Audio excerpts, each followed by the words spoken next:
The Westwood One Radio Network presents Stevie Nicks, Off the Record with Mary Turner. Now I can't give up for the next 10 years, because now I have another 10-year chapter that will cover this picture book that I want to do with the dream stories and poems and the new music and just changes for me, things that are new for me. I think all those things are going to make me a happier person, because I think I've just about derived all the goodness out of the last 10 years has been as I can. So that's why I need new material. Light some candles, some incense, move the couch in a little closer. Oh, and bring those flowers over here. That's better. Everybody comfortable? Good. I'm Mary Turner, and we're going to spend the next hour with Stevie Nicks, Off the Record. Time Space marked the end of a decade and the end of an era for Stevie Nicks. She's on a sabbatical from Fleetwood Mac. Okay, they did get together for the inaugural, but hey, that was one time, one song. Right now, she's finishing up her first solo album for the 90s. Well, we hope it comes out in the 90s. She has about 50 songs written so far to choose from. Usually, I'm just sitting on my bed. That's what I do before I go to bed. If I don't go to the typewriter downstairs, then I go upstairs and I go to bed, and I have paper and a pen up there, and I just sit on my bed and listen to some kind of classically really emotional music. And I just, something about the music that I'm listening to, just whatever happened to me today or last night or day before yesterday, catches my interest. And so I just write out a sentence about, like, I saw him last night. And then I'll just go on from there until it's usually probably 2 pages long. And then I'll quit, and then I'll start again. And sometimes I write 4 or 5 of those a night. I have a heavy workload. And when I'm on the road, I type pages and pages. So I type maybe 10 pages a night. So it's like, but when I'm writing by hand, it's usually like 2 full pages. I like to be given tracks with no music, with no singing and words on them. And I like to write to that. That's how Michael Campbell and I write. He just sends me a cassette through the mail. I call him up and I say, Michael, I need tracks bad. And he says, okay. He says, well, I'm real busy, and Tom's got us rehearsing night and day, but I'll try to get to my little studio in my house and get you a couple of things before we leave for Europe, And I'm going, Michael, I will be your slave forever if you will do that for me. I will love you, adore you, caress you, want you. You will be my favorite person in the world if you will get me 4 or 5 tracks to take to Phoenix with me. I'm going like in 2 weeks, so you got 2 weeks. He's just a magician. I have the most respect for Michael Campbell that I probably have for anybody in this business, because songwriting is my most important thing, and he's the person that I have shared my songwriting with the most. Time Space, the little vignettes about the songs, was it easy for you to be that personal? After 10 years, yeah. I mean, I figured I kept them to myself for 10 years, and then at the end of 10 years, I can at least tell the other people, sort of what they were about, I mean, there's a lot more than just the page or page and a half that I wrote about each one of those songs that I didn't tell because I couldn't put that much writing into it. But, so I had to capsulize the experience sort of, as quickly as I could. It was really actually kind of fun. It was nice to know that people would know what those are about now, so that now they actually can really understand them from my point of view also, because they've already had plenty of time to interpret them as unto their own point of view. I found it kind of refreshing to actually let go of the real stories. And I didn't mind sharing them with everybody. So, the bad things that people would say, well, the bad things that happened in your solo career or in Fleetwood Mac, or, you don't want to write about them. And the fact is that I really don't want to write about them. I don't. That's a book that for me would come when I'm much too old to care, and so is everybody else. I would never write a book like Mick wrote or do anything like that for a long, long time, because I don't think it's fair as long as everybody's still young and working, and it's like we're not dead. So I don't feel like telling the real secrets of Fleetwood Mac yet. I was always dressed rather strangely in comparison to the rest of the people in my classes, because I'd never ever looked like anybody else. And my hair never looked like anybody else. My clothes, my shoes, my bags, everything I did was slightly alien. My friend, the alien, my sister, the alien. I always did that, and it always made going anywhere fun. I made everything into a big deal. Hey, if something's worth doing, it's worth doing big. We'll be right back with Stevie Nicks, Off the Record. I'm Mary Turner. I'm pretty buoyant. I don't sink very easily. I mean, I'll get very upset about something and then I'll write a great song. Or a very tragically great song, you know. I don't write real good songs when I'm real happy.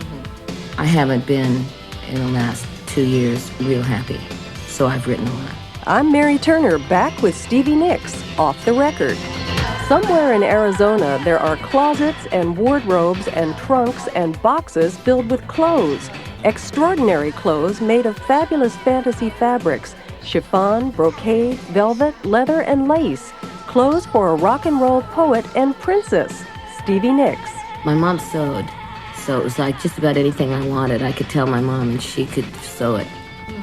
So when it came to curtains, to drapes, to little scarves hanging over things, or, you know, bedspreads and furniture, and my mom has an antique store, and so she's always been into antiques and stuff like that. So I always had a fairy tale room. You know, I still do. I mean, I always have, and I probably always will. Mrs. Haversham. It's important to me. It makes me feel like when I go upstairs to write in my bedroom, I walk into my room and it's like it's not even connected to the rest of the house.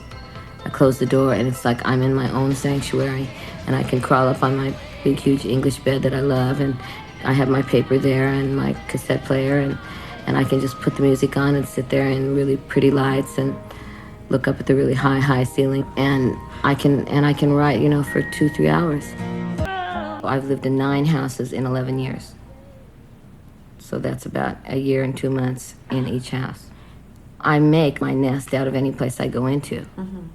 You know, just like I did in here. I mean, I tried to make, this was a very barren room and I couldn't stand it. Mm-hmm. So that's why I moved the other couch in and moved the chairs and moved everything up and tried to, you know, put the flowers out and tried to make it a little more. Mm-hmm. Because I thought, this isn't cool to do an interview here. This is a drag. And so I fixed it up. And that's what even in the really beautiful suites that I stay in, I move furniture, and I tend to add my own little touches backstage too. I mean, the girls are pretty well schooled now on what I like, so they pretty much have candles going and just to make it warm, you know, just to make it happy. And because you have to spend 3 hours before going on back there, so you might as well enjoy it. And we have a big stereo, and we play music, and we dance, and we do exercises, and we do all that, you know, building up to a show, because really the whole 22 hours is built up to that 2 hours. When I'm drawing or dancing or sitting at the piano or sitting at the typewriter or sitting up on my bed handwriting, those are probably my happiest times. Mm-hmm. Yeah. Because that's when I'm really alone, and that's when I'm really doing something that I think is very, very important. A private showing of the art of Stevie Nicks coming up next, Off the Record. I'm Mary Turner. They're all angels. They're all angels? I only draw angels. I started to draw when my best friend got leukemia, and that's what she's left me. And so I know she's really excited now, because it has finally, after the last 9 years, come to fruition, and people have finally started appreciating it. But I never drew a thing before she got sick, and I drew Rhiannon for her. Mm-hmm. To stay at the end of her bed so she could see something when I wasn't there, so that there was something for her to stare at. And so now I know that Robin is up there and I'm down here, and we're both laughing about it, because now it's finally come into its own. And people are really wanting to see this art now, and it's the first time it's ever happened in all this time. Because even though people always saw me drawing, they didn't realize how serious it was. I'm Mary Turner, back with Stevie Nicks, Off the Record. I saw the drawing of the angel that you did for the Special Olympics t-shirt. I must have about 50 drawings like that I've been doing since 1982, that aren't any of them finished except that one. And because I don't really want to finish them. And I make prints as I go along, just like you don't want to finish a good book. So I just sort of don't finish them, and I'll draw something new. Or I won't take the one that's almost finished with me. I'll take a brand new drawing board. And I'm always carrying a drawing board all over the world. So I've always got something under my arm, you know. And I've got my pencils and watercolors in a little bag. And then I've got all my acrylics and my oils and everything else in a big bag that comes later. And so I can do this on the plane. I can do it in a train. I can do it in a car. I can draw anywhere. I could do it sitting in a waiting room at the airport. You know, that's something, and nobody bothers me when I draw. It's like everybody realizes that I'm doing something that I find important, and so they leave me alone. When I am drawing, people have great respect for that, and they will tiptoe around me. And I draw a lot in the studio. Really? Yeah. Because, see, I can be drawing and still be completely concentrating on everything that's going on in that studio and everything that's going on beyond the studio. Because when I'm drawing, I'm really focused, and I'm really listening. Because I'm not talking, so I'm really, really listening to what they're saying. When I'm not drawing, I'm fidgety. So that's why I draw a lot. It's like sanity. Fleetwood Mac is a lot like the Hotel California. You can check out, but you can never leave. There's a greatest hits and history set, and of course, Stevie was involved. But what about the future? What if Mick calls and says, "What are you doing this summer? How about a quick tour?" It isn't even up to me. I mean, it's really up to whether the rest of the people in Fleetwood Mac could gather. I'm pretty easy. If they all came to me and said, if Lindsay and Chris and John and Mick sat here and said, we're going to do an album next year, and we'd like to know if you'd like to do it with us, I think my answer would probably be, well, of course. Of course, how could I not? If it goes from manager to manager and phone call to phone call and lies and stupid that's being said about, you know, everything that's going on that really isn't happening, then I might say no. But if they came to me in the right way and just sat there and said, we want to do this and we really want you to do it with us, then what could I say except yes? You know, just based on the love and the caring and the time that we have spent together. I'm pretty spiritual, and I really do believe that God works in very strange ways and has kept us all alive for a reason, because certainly I should have been dead, and I'm not, and certainly a lot of the other people that I know around me should have been dead, and they're not. And so we kind of were four years later than the ones that are dead. And so we kind of missed that really intense part, you know, when the Doors were, and Janice and Jimmy and all them, we kind of missed that, just barely. We missed the dropping acid every day and taking Reds and doing all, we missed that. And I'm really glad we missed it, because if we hadn't missed it, I'd have been right in the middle of it. We'll be right back with Stevie Nicks, Off the Record. I'm Mary Turner. I don't go by anybody's rules, and that's the way I write songs. I don't go by anybody's rules.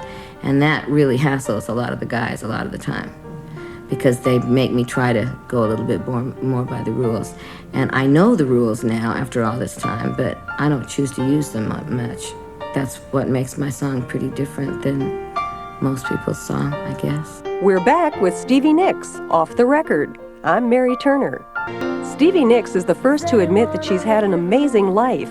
She's blessed with creativity, drive, energy, and a collection of friends and co-creators that help make reality a dream. What else could you call touring with Bob Dylan and Tom Petty in Australia? They let me sing twice, and then they wouldn't let me sing again, and it was just awful, because I got to sing Knocking on Heaven's Door and Like a Rolling Stone, and it was the biggest thing in my life. It made everything else okay, and then they wouldn't let me sing again. But I got to sing in Sydney, so I got to sing at the big music center and stuff, so, but I just got to do it 2 nights, and then the other 30 nights that my friend Rebecca Alvarez and I were over there with them, and so for the other part, we were just like managers, you know. It was like we were running around checking the lights and checking the doors and checking the kids and checking how everything was going and watching Bob and Tom settle their ego problems and get together and get close and become friends, and watching the Heartbreakers, you know, learn to be a backup band. And Tom didn't even have a mic, so it was like just Bob had a mic. And so, I mean, Tom just had to go over and sing in his mic. And so we watched that, and we watched it form, and we watched it get really, really good. And it was so good. It was so excellent that I wouldn't trade that month for $1 million. This is the beginning of a new era for me. This is the beginning of the 90s, so I'm going to have to change a little bit. Not a lot, because I don't like to change a lot, but I will have to change a little bit. Stevie Nicks, Off the Record with Mary Turner, was written and produced by Marsha Richardson. Production and engineering by Fred Lindgren. Off the Record with Mary Turner is a presentation of the Westwood One Radio Network. Executive producer, Norm Pattis. It's a dream.